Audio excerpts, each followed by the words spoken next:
ढोल वाद्य जे आहे ना ते युद्धवाद्य आहे. ते अंगाला अंगात चेतवणी करतं. त्यामुळे ते वाद्य गणपती समोर वाजवायचं की नाही का सनई वाजवायची. जी आता तुम्ही वाद्यांची नावं घेतली त्या वाजण्यातनं माणसाला आणखीन स्फूर्तीच येते नाचायची. लोकमान्य टिळकांचा विचार ह्या मागला फार मोठा होता. भारताला पारतंत्र्यातनं बाहेर काढण्यासाठी त्यांनी त्या व्यासपीठाचा उपयोग केला. मग आता त्यांनी ज्या उद्देशाने केलं तो उद्देश आता दिसतोय का, तर तो दिसत नाहीये.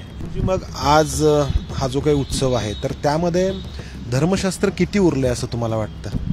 उत्सवामध्ये कितपत उरलंय याबद्दल शंका आहे. महाराष्ट्रातील गणेशोत्सवाचं मागील काही वर्षांमध्ये सतत बदलत गेलेलं स्वरूप हे चर्चेचा विषय बनलंय.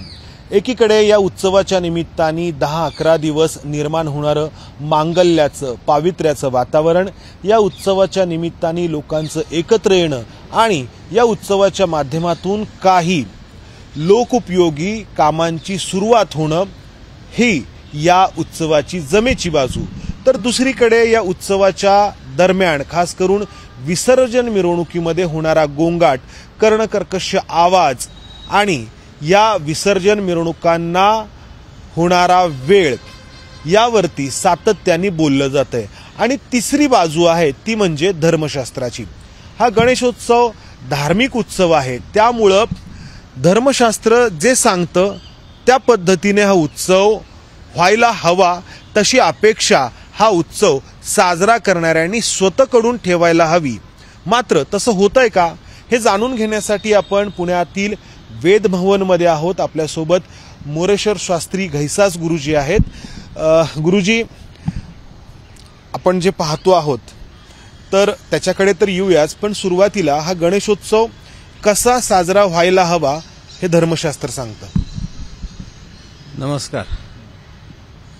आता जो गणेशोत्सव संपत आलेला आहे, हा गणेशोत्सव आमच्या धर्मशास्त्राप्रमाणे चातुर्मास्यातलं ते एक व्रत आहे. व्रत याचा अर्थ साधारण ते 1 ते 2 दिवसाचं असतं आणि ते व्रत सुरू होतं आणि संपतं, इतकंच ते संक्षेपाने होतं. विशेषतः चातुर्मास्यामध्ये प्रत्येक दिवसाला व्रत शास्त्राने सांगितलेलं आहे. म्हणजे आषाढी एकादशी, द्वादशी, तर रोज एक व्रत आहे. गुरुपौर्णिमा आहे. विशेषतः हे आणखीन वाढतं श्रावण महिन्यात. श्रावण महिन्यात सोमवार ते रविवार अशी 1-1 दिवसाची व्रत आणि पूजा असं संपूर्ण आहे. पुढला जो भाग आहे भाद्रपदातला, तो भाद्रपदातला 2-3 दिवशी हरतालिकांचं व्रत आहे, स्त्रियांचं व्रत आहे, ते 1 दिवसाचं व्रत आहे. आता मुळात धर्मशास्त्राप्रमाणे ह्या व्रताला नाव आहे पार्थिव सिद्धिविनायक पूजा. पार्थिव याचा अर्थ मातीच्या गणपतीची पूजा. म्हणजे शास्त्राने इतकं सांगितलंय की त्या पार्थिव सिद्धिविनायकाच्या व्रताच्या माध्यमातनं निर्गुणाच्या उपासनेकडे जायचंय. म्हणजे भक्तांनी देवाबद्दलचा हात पाय हे सगळं त्याच्या मनातनं सगळं गेलं पाहिजे आणि निर्गुणाची उपासना त्यांनी केली पाहिजे. आणि म्हणून व्रत सांगताना असं सांगितलंय, नदीत जावं, नदीतनं चिकट माती घेऊन यावी, त्याचा गोळा बनवावा आणि मंत्राच्या साह्याने त्याच्यात प्राणप्रतिष्ठा करून त्याची 1.5 दिवस पूजा करावी. हा घरचा विधी आहे. आणि ह्या ठिकाणी त्याच्यात कारण असं आहे की ती माती ओली असल्यामुळे ती 2 ते 3 दिवसाच्या वरती ओली राहणार नाही. ती मूर्ती राहणार नाही. आणि ती मूर्ती जर भंगली, ती माती जर काही त्याच्यामध्ये गडबड, तर परत त्याचा दोष सांगितलाय. म्हणून व्रत जे आहे पार्थिव याचा अर्थ माती, मातीचा गणपती निर्गुणाचा, म्हणजे त्याला आकार नाही, उकार नाही, सोंड नाही, काही नाही. गोळा ठेवावा मातीचा आणून आणि त्याची गुरुजींकडनं षोडशोपचार पूजा, प्राणप्रतिष्ठा करून त्याची पूजा करावी आणि ते 1.5 दिवसाचं व्रत त्यांनी पूर्ण करावं. कारण दुसऱ्या दिवशी ऋषीपंचमी आहे. मग गौरी म्हणजे गौरी येतात, ज्येष्ठा कनिष्ठा गौरी, वामन द्वादशीचं व्रत आहे. आणि आता ज्या दिवशी सार्वजनिक गणपती मंडळांची विसर्जनं होतात, ती ज्यांनी हा उत्सव निर्माण केला त्यांना स्वातंत्र्याबद्दल काहीतरी विचार करण्यासाठी एक व्यासपीठ हवं होतं. आणि म्हणून त्यांनी हा घरातला गणपती रस्त्यावर आणून त्या व्यासपीठाचा उपयोग करून त्यांनी लोकांच्या मनामध्ये स्वातंत्र्याची ज्योत पेटवली आणि त्याच्याकरता त्यांनी हे केलं. त्यांचा उद्देश इतका मोठा होता, त्यांचा विषयच वेगळा होता, पण त्याचं उत्सवात स्वरूप आल्यानंतर तो घरातनं बाहेर आलेला गणपती आता घरात जायलाच तयार नाही आहे. आणि त्यामुळे तसं बघायला गेलं तर अनंत चतुर्दशीचं गणपतीचं विसर्जन असं कुठेच तुम्हाला दिसणार नाही. पंचांगामध्ये सुद्धा सार्वजनिक गणपतीचं सांगता एवढंच लिहितात, पण पंचांगात गौरी गणपतीचं विसर्जन असं काहीच नसतं. आणि त्यामुळे उत्सव सुरू करताना तो 10 दिवसाचा झाला. त्यामुळे अनंत चतुर्दशीच्या म्हणता येईल की जो घरगुती गणपतीचा उत्सव आहे तर तो 1.5 दिवसांचा आहे. तो 1.5 दिवसाचा पहिला आहे. पण काही कारणाने परंपरा अशा पडतात की काही लोकांचा 5 दिवसाचा होतो, काही लोकांचा गौरी गणपती बरोबर जातो 7 दिवस. आणि लोकमान्य टिळकांनी त्याला लोकोत्सवाचं स्वरूप दिल्यामुळे तो 10 दिवसांचा झाला. बरोबर, एक लोक चळवळीचं स्वरूप दिल्यामुळे. लोकमान्य टिळकांचा विचार यामागला फार मोठा होता. भारताला पारतंत्र्यातनं बाहेर काढण्यासाठी त्यांनी त्या व्यासपीठाचा उपयोग केला. मग आता त्यांनी ज्या उद्देशाने केलं तो उद्देश आता दिसतोय का, तर तो दिसत नाहीये. आणि मग आता झालं कसं, म्हणजे काही वेळेला वर्तमानपत्रातनं किंवा बातम्यांमध्ये ऐकलं गणेशोत्सव का करायचा, तर गणेशोत्सवामध्ये आर्थिक उलाढाल मोठी होते म्हणून गणपती करायचा असा एक विचार गेले 5-7 वर्ष दिसतो. मग गणपतीचा आणि उलाढालीचा अर्थार्थी संबंध काहीच नाहीये. बरं, गणपती काय तुम्हाला असं म्हणत नाही मला हे करा मला ते करा. तो तुम्ही त्याची आपण घरात पाहुण्याला बोलवल्यानंतर त्याची आपण किती छान व्यवस्था करतो, त्याला किती खुश ठेवतो, तसं आपल्या घरात गणपती आल्यानंतर त्याची उपासना आपण काय करतो, काय कोणी आवर्तनं म्हणतंय का, कोणी नीट आरती करतंय का. दुर्दैवाने सार्वजनिक मंडळात सुद्धा नागरिकांना बोलवतात पण आरतीची रेकॉर्डच लावतात. हे कितपत बरोबर आहे याचाही विचार याच्यातनं व्हायला. काही मंडळं तर अशी आहेत की जो कोणी येईल त्याच्या हस्ते ती आरती होते आणि एका अर्थाने त्या व्यक्तीला एक मोठेपण देण्याचा तो एक प्रकार असतो. तर हे सगळं आणि मग जेव्हा आपण त्याच्याकरता त्याची व्रत काही उरतं, व्रत राहतच नाही ना. आणि त्यामुळे हा सगळा आत्ता जो विषय आहे तो मगाशी मी सांगितल्याप्रमाणे गणेशोत्सव का करायचा, तर काही आपल्या हातनं चांगलं त्याची उपासना त्याचं काही व्हावा, उलाढाल होते. म्हणजे आता काल एका ठिकाणी ऐकलं की 97,000 कोटी, खरं खोटं कोण मोजायला बसलंय, पण 10,000 कोटीची जरी संपूर्ण महाराष्ट्रात उलाढाल झाली गणेशोत्सवामध्ये, तर ह्याचा आणि व्रताचा काहीच संबंध नाही. व्रतामध्ये तर असं सांगितलंय शुद्ध व्यवसाय झाला. आणि व्रतामध्ये तर नुसत्या अक्षदेनी सुद्धा त्याची पूजा होते. म्हणजे आता बाजारात पत्री आपण विकत आणतो. गुरुजी, जिथून हा उत्सव सुरू झाला तिथून आपण खूप पुढे आलेलो आहोत. आपण धर्मशास्त्रातल्या या सगळ्या गोष्टी बोलतो आहोत. थोडंसं आणखी पुढे जाऊन की या उत्सवामध्ये खास करून विसर्जन मिरवणुकांमध्ये आवाज गोंगाट आपण ऐकतो. समाजातील अनेक लोक, काही कलाकार आहेत त्यामध्ये, की याबद्दल बोलायला सुरुवात झालेली आहे. तर हे विसर्जन म्हणा किंवा गणपतीची पूजा म्हणा ही कशी असणं धर्मशास्त्रामध्ये अपेक्षित आहे. इतका मोठा आवाज आणि इतक्या सगळ्या तासनतास चालणाऱ्या मिरवणुका. आपण जर धर्मशास्त्रातनं पुढे आले असू तर आता पूजेचा विषय त्याच्यामध्ये राहतच नाही. आता किमान वातावरण कसं असावं, ज्या ठिकाणी गणेशाची प्राणप्रतिष्ठा करून मूर्ती ठेवली जाते तिथं मांगल्याचं वातावरण पाहिजे. तिथं लोक त्या गणपतीची व्यवस्था नीट करतायत हे दिसलं पाहिजे. आता सुरुवातीच्या दिवशी ढोल लेझिम ताशे आणि शेवटच्या दिवशी ढोल लेझिम ह्याचाच जास्त विचार त्या मंडपामध्ये होत असतो. आणि मग मी म्हणलं तसं एकदा गाडीनी लाईन बदलली, गाडी पुढे जात असते, गाडी मागे येत नाही. आणि ती जेव्हा खाली उतरते तेव्हाच चौकशी होते की ज्याचा कधी तपास लागत नाही. तशी आता रेल्वेच्या रुळावरनं गाडी घसरल्यासारखं आहे. कारण त्याच्याकडे आम्ही वेगळ्या आमच्या काही मनातल्या सुप्त इच्छा या त्या उत्सवातनं बाहेर काढण्यासाठी आम्ही तो करतोय. म्हणजे पेरलं म्हणजे उगवतं, ह्या न्यायाने आत्ता पेरून ठेवलं म्हणजे भविष्यात केव्हा तरी ते उगवेल. धर्माचा पैशाशी संबंध नाही, धर्माचा कशाशीही संबंध नाही. आता आम्ही सुद्धा आमच्याकडे गणपतीचं व्रत करतो. म्हणजे आता तो विचारच इतका मागे गेलाय की थोडंसं ह्याच्यामध्ये सुद्धा वर्तमानपत्र, वाहिन्या या 3-3 महिने आधीच गणेशोत्सवाची तयारी सुरू झाली, लगबग वाढली, ढोल ताशांची प्रॅक्टिस सुरू झाली हे आणि मग त्यामुळे त्या उत्सवाची आणखीन लोक व्यावसायिक त्याकडे वळले जातात की जो खरं तर धर्मशास्त्राचा भाग नाही, पूर्ण एक व्यावसायिकीकरण आहे. पेंटचे गणपती, इकडले गणपती बाजारात निघाले, तिकडनं पूजा झाली, हे काहीच अभिप्रेत नाहीये. ढोल ताशां वाजवणं ही आपली परंपरा आहे वगैरे असं सांगितलं जातं. म्हणजे खरं ढोल वाद्य जे आहे ना ते युद्धवाद्य आहे. ते अंगाला अंगात चेतवणी करतं. त्यामुळे ते वाद्य गणपती समोर वाजवायचं की नाही का सनई वाजवायची. जी आता तुम्ही वाद्यांची नावं घेतली त्या वाजण्यातनं माणसाला आणखीन स्फूर्तीच येते नाचायची. आणि गणेशोत्सव किंवा गणपतीची आराधना ही सात्विक भावनेतून करणं अपेक्षित आहे, बरोबर ना? आता तुम्ही जो शब्द वापरलात ना हेच त्याच्यातनं अपेक्षित आहे.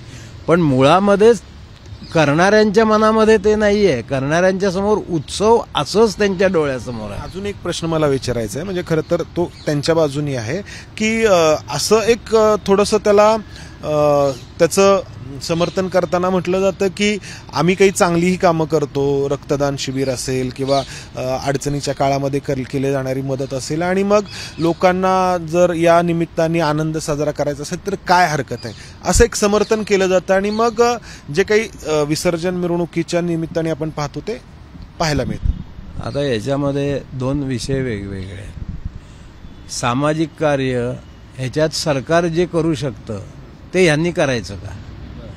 म्हणजे दवाखाने काढणं, शाळा काढणं. तुम्ही पैसे कशातनं तुम्हाला मिळत आहेत? तुम्हाला धर्माच्या माध्यमातूनच पैसे मिळत आहेत. मग ते धर्माकडे तुम्ही किती खर्च करता? माझ्या गणपतीची पूजा ही उत्तमच व्हायला पाहिजे. माझ्या मंडळात जे वार्षिक काही कार्यक्रम असतील ते किती उत्तम प्रकारे करतायत, त्याला लागणारी जी माणसं आहेत ती निर्माण करण्याची कार्य मोठमोठी मंडळं करतात का? हा याच्यातनं महत्त्वाचा प्रश्न आहे की तुम्ही जे म्हणताय की हे कसं होईल, पण जे सरकार करू शकतं ते आपणच करायचं काय आहे. म्हणून मला बरोबर आहे की नाही माहीत नाही, पण ओ माय गॉड या सिनेमामध्ये हा एक शब्द आहे की गुटखा खाणाराच, गुटखा बनवणाराच कॅन्सरचं हॉस्पिटल काढतो. हा त्याचा मुद्दा आहे की नाही मला माहीत नाही. तुम्ही खूप मोठी गोष्ट बोलली. आणि तो म्हणजे जो विष तयार करतो तोच त्या विषयावरचं हे करण्यासाठी मी सामाजिक काम करतोय म्हणून सांगतो. दोन्ही बाजूंनी तो मग आता याचं समर्थन होईल का? त्याच्यावर ते असं म्हणतात की ते त्यांनी नाही केलं तर त्यांना आयकर खातं जगू देणार नाही, असा तो संवाद आहे. तो काय संवाद आहे हा भाग तुम्ही सोडून द्या. पण जो असं करतो ते जे तुम्ही करायचे तेवढंच तुम्ही करा ना. मला जर अभिषेकातनं पैसे मिळतात, मला लोक भावनेने पैसे देतात, तर चांगल्या वेदपाठ शाळांमधनं एक 10 विद्यार्थी का नाही तयार करत आहे? त्याच्यामध्ये 1 रुपया सुद्धा खर्च होत नाहीये. मला त्याच्यातून उपप्रश्न करायचा की मगाशी तुम्ही म्हटलात की प्रत्येक व्यक्ती त्या ठिकाणी गेली की मग त्याच्या हस्ते आरती होणं आणि मग ते सगळं, तर तिथेही ते पूजा अर्चा करणारे आहेतच की मग ते स्वतः धर्मशास्त्र बघत नाहीत का? म्हणजे ते स्वतः, म्हणजे तुम्ही जसे गुरुजी आहात तर तसंही त्यांनाही गुरुजीच म्हटलं जातंय. कसं आहे माहितीये का, 2 विषय आहेत. एखादं टेक्निकल इन्स्टिट्यूटमध्ये शिक्षण घेणं आणि एखाद्या BE इंजिनिअरिंग कॉलेजमध्ये शिक्षण घेणं, ह्याच्यामध्ये जो फरक आहे जुजबी ज्ञान आणि पूर्ण ज्ञान. तर आत्ता परिस्थिती तशी आहे की पूर्ण ज्ञान असलेली माणसं तिथं आहेत का? तर मला तुम्ही एखादा प्रश्न केल्यानंतर त्या प्रश्नाला योग्य ते उत्तर मी जर देऊ शकलो तरच माझा त्या विषयातला अभ्यास आहे असं म्हणता येईल. पण तसं होत नाही ना. ते ज्याला घेऊन येतील त्याला त्याची आरती करायची तिथं त्याच्या हातनं, एवढाच त्यांचा विषय. त्यांची बांधिलकी तेवढीच आहे. पण म्हणून माझं काय म्हणणं आहे, तुम्ही जे मिळतं त्याच्यातले एक 5% तरी धर्मासाठी खर्च करा. तुम्ही काय होतंय हे खर्च करतात, परत आपणच मोठेपण मिरवतात आणि त्यामुळे ह्याच्यातनं साध्य जे आहे ना ते होत नाही. मग आज हा जो काही उत्सव आहे तर त्यामध्ये धर्मशास्त्र किती उरलंय असं तुम्हाला वाटतं? उत्सवामध्ये कितपत उरलंय याबद्दल शंका आहे. धन्यवाद. घरामध्ये आपण जे लोक वैयक्तिक करतात त्या ठिकाणी काही गोष्टी ते सांभाळण्याचा प्रयत्न करतात. पण आता हा उत्सवच आहे, या उत्सवावरती कोण नियंत्रण ठेवणार, कसं नियंत्रण ठेवणार? समाजानेच ठेवायचं असते, समाजाचं नेतृत्व करणाऱ्यांनीच ठेवायचं असते. कारण त्या काळी लोकमान्य टिळक हे समाजाचं नेतृत्व करायचे आणि त्यांनी हा सुरू केला आणि त्याला आकार दिला आणि त्यामुळं तो महाराष्ट्राच्या हिताचा ठरला. आज नेतृत्व करणाऱ्यांनी ते करणं अपेक्षित अत्यंत आवश्यक आहे. आणि याच्यासाठीच मी मागे एका कार्यक्रमामध्ये गेलो होतो, तिथं काही माणसं होती. मी त्या धाडसाने त्यांना सांगितलं की मंदिरामध्ये जेव्हा विश्वस्तांची नेमणूक होते तेव्हा धार्मिक संस्थांमध्ये एक विश्वस्त तरी या प्रकारचं अध्ययन केलेला असावा की जो तुम्हाला मार्गदर्शन करेल. आज सगळी धार्मिक मंदिरं आहेत, त्यांचे उलाढाल मोठी आहे, पण ज्या विषयावर त्यांची उलाढाल होतीये, जो पाया आहे त्याच्याकडे पाहिलंच जात नाही. आम्ही यांना मदत करतो, त्यांना मदत करतो, पण आज तुमचा पैसा ज्याच्यातनं मिळतोय तो 5% तरी त्या विषयासाठी खर्च करा, असं मी त्या ठिकाणी. म्हणजे तुम्ही आता कुठेही जा, जेवढी मोठी संस्थानं आहेत ना, त्या संस्थानांमध्ये विश्वस्त समितीमध्ये एकही वैदिक शास्त्री पुरोहित असं कोणीही नाही. राजकारणी आहेत सगळे, हे क्षेत्र सोडून सगळे विश्वस्त आहेत. परंतु हे चाललंय कशामुळे? धर्मामुळे चाललंय, हे तिथल्या पूजेमुळे चाललंय. मग ती पूजा किती परिपूर्ण होईल याच्यासाठी मी आग्रही राहिला पाहिजे.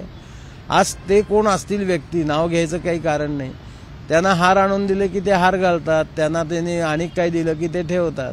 पण हे धर्मशास्त्राला हे अभिप्रेत आहे का? तर धर्मशास्त्र असं सांगतं, सगुणाकडनं उपासनाकडून तुम्ही निर्गुणाकडे जायला लागा, तर तुम्ही तुमच्या मनातली ज्या काही इच्छा आहेत त्या पूर्ण होतील. पण आता या उत्सवामध्ये काहीच होणार नाहीये. फक्त मी म्हणलं तसं आहे, पैशाची उलाढाल मोठ्या प्रमाणावर होणार. पैशाच्या उलाढालीने परमात्मा भेटत नाही हो. पैशाशी परमात्म्याचा काही संबंधच नाही आहे.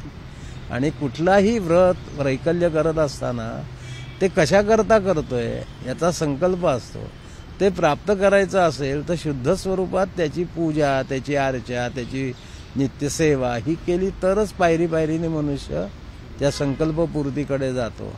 आज गणेश चतुर्थीच्या दिवशी सुद्धा रात्री 12-12 वाजता गणपती प्रतिष्ठा होते. वास्तविक देवकार्य याची जास्तीत जास्त वेळ ही दुपारची 1 माध्यान्हाची 1 पर्यंतची आहे. त्याच्यापुढे आपल्याकडे श्राद्ध पक्ष होतात, तो पितरांचा काळ आहे. आता हे धर्मशास्त्र कोणाला कळण्याची, ऐकून घेण्याची इच्छा नाहीच नाहीये. आणि विसर्जनाच्या बाबतीत तर बघतो की तासन तास म्हणजे पौर्णिमा सुरू झाली आहे. नाही, पण कसं आहे माहितीये का, पौर्णिमा सुरू हा घटीपळावर चालणारा पंचांगाचा विषय आहे. पण मुळात अनंत चतुर्दशीला विसर्जन आहे का? तर ते नाहीये. आम्ही सुरू केलंय. मग ते जे सुरू केलंय त्याची किती आपण त्याच्याशी एकरूप राहून ते करू शकतो, बांधील आहोत एवढं आपण ठरवावं. आणि ज्या गणपतीला आपण बोलवलंय त्याच्यावर आपली श्रद्धा आहे, आपण ती दाखवतो. पण ती जास्तीत जास्त परिपूर्ण आपण केली तरच त्याचं फल मिळणार आहे. अर्धवट याचं फल कधी मिळत नाही. धन्यवाद. तर गणेशोत्सव साजरा करण्यापाठीमागचा उद्देश काय, हा प्रश्न या निमित्ताने निर्माण होतो. धर्मशास्त्रात सांगितलेली गणपतीची आराधना आणि लोकमान्य टिळकांनी याला दिलेलं समाज उत्सवाचं स्वरूप, या दोन्हींच्या माध्यमातून हा उत्सव पुढे येत गेला. मात्र आता ह्या दोन्ही बाजू हळूहळू मागे पडत गेल्या का आणि एक व्यावसायिकीकरणाचं स्वरूप या उत्सवाला आलं.